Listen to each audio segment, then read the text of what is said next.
વિધાનસભાના 8મા સત્રનો છઠ્ઠો દિવસ ચાલી રહ્યો છે। બપોરે 12 કલાકે તારાંકિત પ્રશ્નોત્તરીથી વિધાનસભા ગૃહની કાર્યવાહી શરૂ થશે।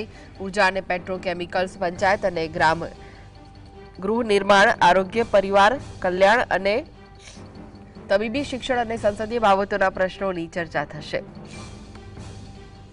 પ્રશ્નોત્તરી બાદ નિયમ 120 મુજબ મુખ્યમંત્રી ભૂપેન્દ્ર પટેલ વંદે માતરમ સંકલ્પ લઈ ગૃહ સમક્ષ આવશે। વંદે માતરમના 150 વર્ષ પૂર્ણ થતા 90 મિનિટ સુધી ગૃહમાં વંદે માતરમ પર ચર્ચા કરવામાં આવશે। વંદે માતરમ પર ચર્ચા કર્યા બાદ રાજ્યપાલના સંબોધન પર ચર્ચાનો ત્રીજો અને છેલ્લો દિવસ છે। તો વધુ વિગતો માટે જોડાઈ ગયા છે સંવાદદાતા ધવલ। ધવલ, શું છે વધુ વિગતો?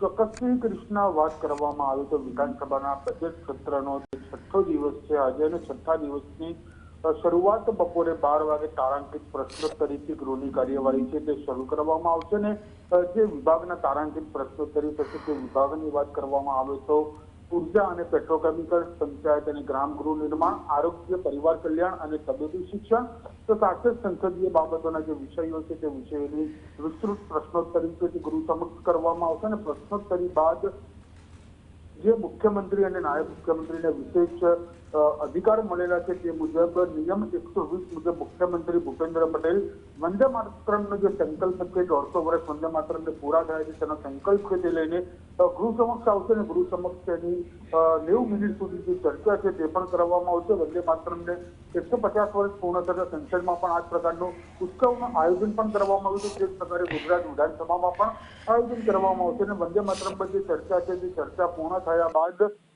રાજ્યપાલના સંબોધન પર ચર્ચાનો અંતિમ અને છેલ્લો દિવસ છે તેની પર પણ જે સભ્યો હશે તેમના દ્વારા ચર્ચા વિચારણા પણ રાજ્યપાલના સંબોધન પર કરવામાં આવશે।